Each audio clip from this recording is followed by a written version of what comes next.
بسم اللہ الرحمن الرحیم۔ السلام علیکم ناظرین، چینل پہ نئے ہیں تو چینل کو سبسکرائب کر دیں اور ویڈیو کو لائک لازمی کریں۔ شاید ہم دونوں جانتے تھے یہ ہمارا آخری رابطہ ہے، مگر پھر بھی ہم نے ایک دوسرے کو یہ محسوس نہیں ہونے دیا۔ اس نے آج بھی مجھ سے ویسے ہی بات کی جیسے وہ ہمیشہ کرتی آئی۔ سب سے پہلے سلام، بعد السلام، حال چال وغیرہ، مگر آج کی کال کا دورانیہ پہلے ہونے والی سے کم تھا۔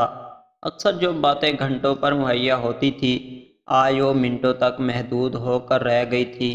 مجھے یاد ہے ہماری آخری کال کا دورانیہ چند منٹ اور کچھ سیکنڈ تھا۔ آج کہنے کو میرے پاس کچھ نہیں تھا، نہ کوئی حق، نہ بات کا کوئی جواز۔ میں محسوس کر سکتا تھا اس کی آواز کا وہ درد۔ وہ اتنی کمزور نہ تھی، نہ اتنی جذباتی، مگر آج تو وہ بھی رو رہی تھی۔ جب میں نے پوچھا کہ تم کیوں رو رہی ہو، وہ کہتی رہی مجھ سے میں نہیں رو رہی، مگر میں محسوس کر سکتا تھا وہ سامنے ہو یا نہ ہو، مگر میں اس کی آواز سے اس کی حالات کا اندازہ لگا سکتا تھا۔ پھر اس نے جب یہ پوچھا کہ تم خوش ہو نا، ایسے لگا جیسے کسی نے دکھتی رگ کو دبا دیا ہو۔ میں کیسے خوش رہ سکتا تھا اس کے بغیر؟ وہ تو یہ بات جانتی تھی نا، پھر کیوں پوچھا اس نے یہ سوال؟ اور پھر مجھ سے وعدہ بھی لے رکھا تھا کہ میں اس کی کسی بات پر نہیں روں گا۔ میرے لیے جواب دینا بہت مشکل تھا۔ اپنے آنسو کو بہت روکنا چاہا مگر نہ روک سکا۔ دل تھا کہ درد سے پھٹ رہا تھا، رونے سے آواز میں بھی تبدیلی آ چکی تھی۔ میں نہیں چاہتا تھا کہ کسی طرح اسے پتہ چلے کہ میں رو رہا ہوں۔ میں نے ایک گہرا سانس لیا اور آواز میں ہمت پیدا کر کے اس سے پوچھا، کیا تم خوش ہو؟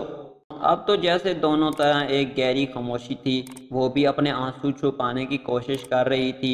میں کافی دیر تک اس کے جواب کا انتظار کرتا رہا مگر اس نے کوئی جواب نہ دیا۔ یہ تو اس نے بتایا تھا وہی ملتا ہے جو نصیب میں ہوتا ہے، مگر یہ نہیں بتایا تھا کہ جو دل میں ہو وہ اگر نصیب میں نہ ہو تو اس کے بغیر صبر کیسے آتا ہے۔ کچھ ہی دیر بعد دوبارہ اس کی آواز آئی، کہنے لگی معاف کرنا۔ آنکھ میں کچھ چلا گیا تھا، منہ دھونے گئی تھی اسی لیے جواب نہ دے سکی، مگر اس بار وہ سمجھتی تھی کہ وہ مجھ سے جھوٹ بولے گی اور میں سچ مان لوں گا۔ کچھ دیر بعد آواز آئی، اچھا اپنا خیال رکھنا، میں چلتی ہوں۔ اس کے بعد اچانک کال کٹ گئی یا کاٹ دی گئی معلوم نہیں۔ میں نے کافی کوشش کی دوبارہ نمبر ملانے کی مگر رابطہ نہ ہو سکا۔ شاید اس کے بعد اس نے موبائل بند کر دیا یا نمبر، میں آج تک نہیں جان سکا۔